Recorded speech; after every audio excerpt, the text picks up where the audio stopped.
বাংলাদেশের রাজনীতি অনেকটা জলে কুমির ডাঙ্গায় বাঘের পর্যায়ে পড়েছে। আমাদের যে বাংলা প্রবাদ এবং প্রবচন, সেই প্রবাদ প্রবচনে বাংলাদেশের যে প্রকৃতি এবং পরিবেশ, সেই পরিবেশে আমরা প্রায়ই উভয় সংকটে পড়ে যাই। আপনি যদি ডান দিকে যান সেটি বিপদ, বাম দিকে গেলে আপদ। সামনে যদি যান গজব, পেছনে যদি যান সেই মৃত্যুকূপ। এরকম ঘটনা বাঙালির জীবনে বহুবার ঘটে জাতিগতভাবে বিভিন্ন সময়টাতে। তো এরকম একটি ক্রান্তিকালে এই সময়টিতে 2026 সনের জানুয়ারি মাসে আমরা এসে পৌঁছে গেছি মূলত আমেরিকার যে মিস্টার ডোনাল্ড ট্রাম্প, তার আমেরিকা ফার্স্ট নীতির কারণে। তিনি এই মুহূর্তে তার নিজের অভ্যন্তরীণ রাজনীতি, তার নিজের ব্যক্তিগত কেলেঙ্কারি এবং আমেরিকার যে অর্থনীতি এবং সেই অর্থনীতির দেউলিয়াত্ব, এগুলো মোকাবেলা করার জন্য তিনি খুব দ্রুত সম্পদ অর্জন করতে চান। আর সেই সম্পদ অর্জনের জন্য তার কাছে এই মুহূর্তে মনে হয়েছে ভেনেজুয়েলা হলো তার কাছে একটা স্বর্ণের খনি, গোল্ড মাইন। মধ্যপ্রাচ্যের প্রায় সবগুলো দেশই এখন স্বয়ংসম্পূর্ণ, সেখানে যুদ্ধ চেষ্টা করে লাগানো যাচ্ছে না। সিরিয়াতে যে সরকার প্রতিষ্ঠিত হয়েছে বাশার আল আসাদকে হটিয়ে, সেখানে মার্কিন সমর্থন ছিল, কিন্তু এখন আবার সেই সরকারকে আনস্টেবল করার জন্য বাশার আল আসাদের সরকারের যে জেনারেল যারা আছেন প্রায় 40,000 সৈন্য, তারা আবার যুদ্ধ শুরু করেছে এবং সেখানে মার্কিন যুক্তরাষ্ট্রের কোনো লাভ হবে না, বরং ক্ষতি হয়ে যাবে। ইয়ামেনে যে যুদ্ধটি, প্রক্সি যুদ্ধটি তারা শুরু করেছিল, সেই যুদ্ধ থেকে তারা সরে এসেছে, কিন্তু এখন সেই যুদ্ধ মধ্যপ্রাচ্যের যে বর্তমান রাজনীতি, সেই রাজনীতির কারণে আবার নতুন করে ইয়ামেনে সেই যুদ্ধটা শুরু হয়েছে। মার্কিন যুক্তরাষ্ট্র যে গ্রুপটিকে সমর্থন দিতেন, সেই গ্রুপটিকে এখন সংযুক্ত আরব আমিরাত লুফে নিয়েছে। আর সংযুক্ত আরব আমিরাতের সাথে রিয়াদের অর্থাৎ সৌদি আরবের যে দীর্ঘকালীন মিত্রতা ছিল, সেই মিত্রতাটা এখন আবার অহিনকুল সম্পর্কে পরিণত হয়েছে। আমেরিকা চলে আসার পরেও ইয়েমেনের যুদ্ধ থামছে না। তারা ইরানের বিরুদ্ধে একটা খুব শক্তিশালী কিছু করতে চাচ্ছে এবং সেটা ইসরায়েলকে দিয়ে। কিন্তু এখন মধ্যপ্রাচ্যের যে একটা স্টেবল অবস্থা, এখানে আইএস নেই, এখানে বাশার আল আসাদ নেই, এখানে হুতি নেই। তো সেই অবস্থাতে এখন যিনি ইসরায়েলের প্রধানমন্ত্রী রয়েছেন মিস্টার নেতানিয়াহু, তিনি কোনো উপলক্ষ পাচ্ছেন না ইরানকে নিয়ে কোনো কিছু করার জন্য। এর ফলে কী হলো, ইরানের অভ্যন্তরীণ বিষয়ে হস্তক্ষেপ করা ছাড়া ইরানের সঙ্গে সরাসরি যুদ্ধ করা বা প্রক্সি যুদ্ধ চালানোর মতো কোনো উপলক্ষ আমেরিকা পাচ্ছে না। এবং সেটা আজকের এই যখন ভিডিওটা করছি, তখন 1950 সাল এবং 1979 সালের মতো প্রায় একই অবস্থা তেহরানে হচ্ছে। দ্বিতীয় বিশ্বযুদ্ধের আগে এবং প্রথম মহাযুদ্ধের পরে জার্মানির যে অবস্থা হয়েছিল এবং যেভাবে হিটলারের উত্থান হয়েছিল এবং যেখানে জার্মান মুদ্রার পতন হয়েছিল, ঠিক একইভাবে ইরানের যে রুপি বা ইরানের যে মুদ্রা, সেই মুদ্রার দরপতন ঘটেছে।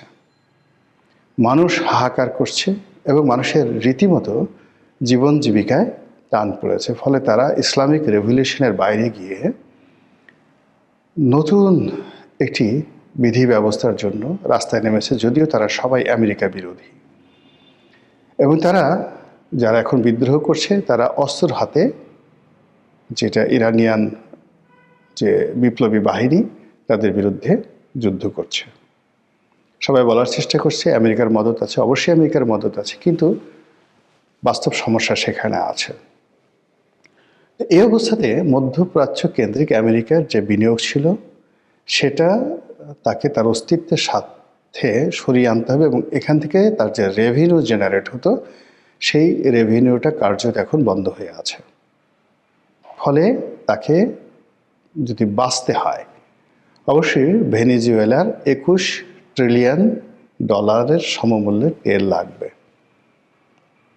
এরকম মানে আপনি যখন কোনো একটা রাক্ষস তৈরি করবেন, হাতি পুষবেন, তাকে তো খাবার দিতে হবে। এখন আমেরিকার যে সোসাইটি, দ্য প্লিস্টিক সোসাইটি, এবং তারা যে রাষ্ট্রের ব্যয় যে পর্যায়ে নিয়ে গেছে সেখানে তাদের প্রচুর অর্থ লাগবে। যুদ্ধ হোক, সারা পৃথিবীকে মেরে কেটে তছনছ করে হোক, তাদের সেই জিনিসটি লাগবে। এবং সেই যুদ্ধ তারা শুরু করে দিয়েছে এখন ভেনেজুয়েলাতে। এরপরে তারা যুদ্ধ করতে চাচ্ছে একদম ইউরোপের সঙ্গে, তারপরে তারা যুদ্ধ করতে যাচ্ছে ভারতের সঙ্গে। এখন আমাদের জন্য যে সমস্যাটা হলো, আমেরিকার বন্ধু হতে হবে অথবা ভারতের বন্ধু হতে হবে। যদি আমেরিকার বন্ধু হই তাহলে ভারতের শত্রু হতে হবে এই মুহূর্তে। এটি বিপদ যদি ডানে যান। আর অন্যদিকে যদি ভারতের বন্ধু হন তাহলে আমেরিকার শত্রু হতে হবে। এবং এখানে গত 17 মাসে আমেরিকা যেভাবে আইএসআইয়ের মাধ্যমে, পাকিস্তানের মাধ্যমে তাদের বিভিন্ন স্তরে যে একটা অটো ম্যানেজমেন্ট তারা গড়ে তুলেছে, যেটি স্বাধীনতার পরে আমেরিকা এটা পারেনি, ভারতও পারেনি। তারা কিন্তু গত 17 মাসে এটা করে ফেলেছে। এখন আমেরিকা এবং পাকিস্তান ইচ্ছে করলেই বাংলাদেশে তাদের যে কোনো একটি গোয়েন্দা নেটওয়ার্ক দিয়ে ভেনেজুয়েলার মতো একটা কাণ্ড এখানে ঘটাতে পারে। অন্যদিকে দিল্লি কিন্তু বসেছিল না।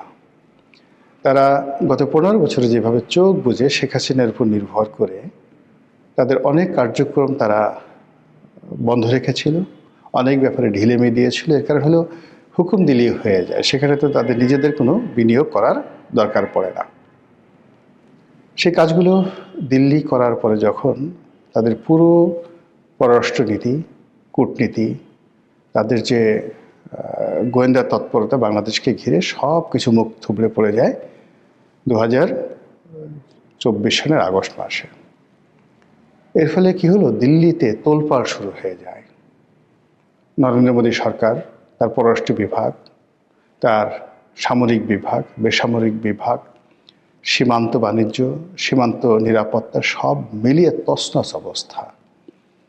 তো সেখান থেকে তারা বাংলাদেশকে ভয় দেখিয়ে, তাপ দেখিয়ে, চাপ দিয়ে যে সম্পর্কটি স্থাপন করার চেষ্টা করেছিল সেটা আসলে হয়ে ওঠেনি।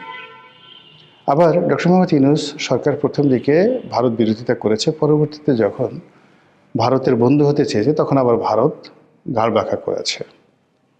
আর এখন এমন একটা অবস্থা হয়ে গেছে অ্যাট দিস মোমেন্ট 2026 সালের জানুয়ারি মাসে আমেরিকা এবং ভারত তাদের সর্বোচ্চ আকর্ষণ দিয়ে, এটাকে আপনি গ্র্যাভিটি বলতে পারেন বা মহাকর্ষণ শক্তি বলতে পারেন, এটা দিয়ে এখন বাংলাদেশকে টানবে তাদের পক্ষে। এবং সেই পক্ষে টানার জন্য যত রকম অনার সৃষ্টি তাদের করা দরকার, যেটি উভয় দেশই এই ব্যাপারে কিন্তু যথেষ্ট পটু। ভারত তাদের প্রতিবেশীর উপরে নানা সময় প্রভাব বিস্তার করতে গিয়ে সে সকল দেশে যুদ্ধ লাগিয়ে দিয়েছে। যেমন ধরুন নেপালে, শ্রীলঙ্কাতে। এবং শ্রীলঙ্কাতে তারা শূন্য পাঠানোর ফলে সেখানে যে তামিলনাড়ুতে বা তাদের যে ভারতের তামিলনাড়ুতে এবং শ্রীলঙ্কার যারা তামিল জনগোষ্ঠী, সেখানে যে বিক্ষোভ এবং বিদ্রোহ শুরু হয়েছিল, তার কারণে রাজীব গান্ধীকে প্রাণ দিতে হয়েছিল এবং শ্রীলঙ্কার একজন প্রেসিডেন্টকেও কিন্তু মরতে হয়েছিল। তো কাজেই ভারত ঝুঁকি নিতে জানে। তারা যেভাবে কাশ্মীর সমস্যার সমাধান করেছে বা চেষ্টা করে চলেছে, যেভাবে কাশ্মীরে দমন পীড়ন তারা চালাচ্ছে, এটি চীন, আমরা চীনের উইঘরে যে মুসলিম সম্প্রদায় রয়েছে তাদের উপর চীনের কর্তৃত্ববাদী সরকারের বা একনায়ক সরকারের যে দমন পীড়ন, এটি নিয়ে সারা দুনিয়াতে বিভিন্ন তর্ক বিতর্ক হয়। কিন্তু কাশ্মীরে ভারত যে কাজগুলো করে যাচ্ছে, সেই কাজের ব্যাপারে ভারতের ভিতরে এবং ভারতের বাইরে হোয়াট এভার মেবি যা কিছু হোক না কেন, ওটা ভারত ড্যাম কেয়ার। ভারত এই যে কিছুদিন আগে সেখানে যে সামরিক অভিযান চালিয়েছিল, যেখানে প্রায় 8 লাখ সৈন্য, কল্পনা করতে পারেন 8 লাখ ভারতীয় সৈন্য সেখানে কাশ্মীরে তারা মোতায়েন করেছিল। তো এরকম তারা যখন সিকিম দখল করেছিল, হায়দ্রাবাদের নিজামকে তারা ক্ষমতাচ্যুত করেছিল, তারা যে সময়টাতে পাকিস্তানের সাথে যুদ্ধ করেছিল, একটি বারের জন্য কিন্তু তারা নীতি নৈতিকতা বা সারা দুনিয়া কি বলল তারা চিন্তা করেনি। এমনকি 1971 সনে যখন বাংলাদেশে তারা অপারেশন চালালো, পাকিস্তানের সঙ্গে যুদ্ধ বাঁধিয়ে দিল, এবং যেভাবে বাংলাদেশের মুক্তিযুদ্ধে তারা প্রথমে লজিস্টিক সাপোর্ট দিল, তারপরে সমর্থন দিল, এরপরে স্বীকৃতি দিল, এরপর নিজেরা সরাসরি যুদ্ধে জড়িয়ে পড়ল। আপনি এরকম দ্বিতীয় কোনো রাষ্ট্র গত 70 বছরে পৃথিবীতে ফর্ম হয়েছে যারা যুদ্ধ করতে গিয়ে একটা মিনিট চিন্তা করে না, এরকম একটি রাষ্ট্র ভারত। তো আমেরিকা সে তুলনায় রাশিয়া কিন্তু বা মিস্টার পুতিন অনেকটা লিবারেল, অনেকটা লিবারেল। তো আমরা এখন সেই যে আমেরিকা এবং ভারত এই দুটো রাষ্ট্রের যে জাতাকল, সেই জাতাকলের মধ্যে পড়ে রীতিমতো যারা বুঝতে পারছেন তারা কাতরাচ্ছেন, আর যারা বুঝতে পারছেন না তারা বেকুবের মতো হা করে তাকিয়ে আছেন। আর এই সময়টিতে একটা দেশের অর্থনীতি যেরকম থাকা দরকার, রাজনীতি যেরকম থাকা দরকার, এরকম একটা পরিস্থিতিতে ন্যূনতম একটা স্ট্যান্ডার্ড থাকলে এগুলো মোকাবেলা করা যায়। যেমন ধরুন, একজন প্রেসিডেন্টকে ধরে নিয়ে যাওয়া হয়েছে, কিন্তু ভেনেজুয়েলার প্রশাসন ভেঙে পড়েনি। সেখানে ভাইস প্রেসিডেন্ট ক্ষমতা নিয়েছেন, মন্ত্রী পরিষদ বহাল আছে, এবং জনগণ রাস্তায় নেমে আসছে, এবং একই সঙ্গে সেনাবাহিনী তারা যুদ্ধ করার জন্য প্রস্তুতি নিচ্ছে, প্রায় 3.5 লাখ সেনাবাহিনী। তো কাজেই সেই যে ভেনেজুয়েলার যে অবস্থা হয়েছে, এ যদি 100 ভাগের 1 ভাগ বাংলাদেশে ঘটে, বাংলাদেশের ডক্টর মোহাম্মদ ইউনূস, শেখ হাসিনা, তারেক জিয়া বা এদের কাউকে ধরে নেওয়ার দরকার নেই আমেরিকার। এখান থেকে যদি যে কোনো একটা সাধারণ মানুষকে শুধু প্রকাশ্যে ধরে নিয়ে যায়, এতে বাঙালির যে কম্পন শুরু হয়ে যাবে, বাঙালির যে ভয়, মানে যারা সীমান্ত পাড়ি দিতে পারবে তারা তো সীমান্ত পাড়ি দিবে, আর যারা পাড়ি দিতে পারবে না তারা বলবে বেঁচে থাকার চেয়ে বঙ্গোপসাগরে ডুবে মরা অনেক অনেক নিরাপদ, এবং তারা সেই কাজটি তারা করবে। বাঙালি যখন খুব রাগ হয় প্রবল বেগে তারা ছুটতে থাকে, আর যখন তারা ভয় পায় প্রবল বেগে তখন তারা পিছু হটতে থাকে। 1971 সনে 7.5 কোটি বাঙালি।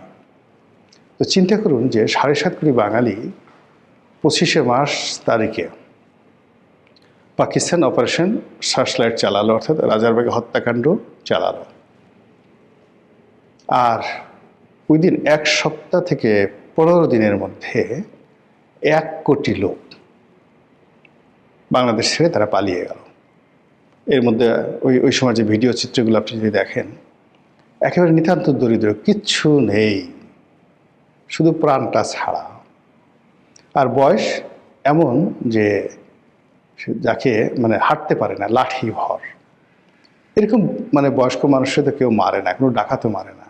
সেই মানুষগুলো দলে দলে ভারতে পালিয়ে গেল, এবং বলা হয়ে থাকে যে ভারতে এই বৃদ্ধ মানুষ, অসুস্থ মানুষ যারা বিভিন্ন ভারতীয় ক্যাম্পে গেছে, ওখানেও লক্ষ লক্ষ মানুষ মারা গেছে একেবারে স্বাভাবিক রোগ শোক এবং স্বাভাবিক মৃত্যুতে। তো যেটা বলছিলাম যে আমাদের দেশে প্রতিরোধ করার ক্ষমতা, রেজিস্ট করার ক্ষমতা, এটি 2-3 দিনের বেশি থাকে না, এরপরে মানুষ উল্টো দৌড় দেয়। তো সেই ক্ষেত্রে ভারত অথবা আমেরিকা তারা যদি মানে আমাদের জন্য নয়, তারা হলো তাদের নিজেদের স্বার্থ দ্বন্দ্ব সংঘাতের কারণে পরস্পরের বিরুদ্ধে তারা ঝাঁপিয়ে পড়বে, এবং সেই কাজটি যদি তারা করে এবং তার রেশ যদি বাংলাদেশে পড়ে, আর আমাদের 7 সিস্টার্স, ভারতের যে 7 সিস্টার্স আমাদের চারিদিকে যারা আছে তারা, এবং এখানে রোহিঙ্গাদের আবাসভূমি আরাকান অঞ্চল, সেই আরাকান অঞ্চল এরা যদি রিয়্যাক্ট করে, একই সঙ্গে আওয়ামী লীগের যে সমস্ত লোকজন তারা ওত পেতে আছে যে যে কোনো একটা সুযোগ পেলে তারা একটা লঙ্কাকাণ্ড ঘটিয়ে ফেলবে, এবং তারা যদি গর্ত থেকে বের হয়ে আসে, সীমান্ত পাড়ি দেয়, কেউ কোনো কিছু সংগঠিত করার চেষ্টা করে, সেটা অপকর্ম বলেন, সন্ত্রাস বলেন, চুরি বলেন, রাহাজানি বলেন, হোয়াট এভার মেবি, পুরো পরিস্থিতি কারোরই নিয়ন্ত্রণে থাকবে না। আল্লাহ ভালো জানেন আমাদের ভাগ্যে কি আছে। শুধু প্রার্থনা, নিরন্তর তিনি আমাদেরকে তার অপার মহিমা এবং করুণার মধ্যে তিনি রাখুন, তার রহমতের চাদর দ্বারা আমাদেরকে আচ্ছাদিত করে রাখুন। তার রহমত এবং বরকত ছাড়া আমাদের আসলে আর কোনো ভরসা নেই।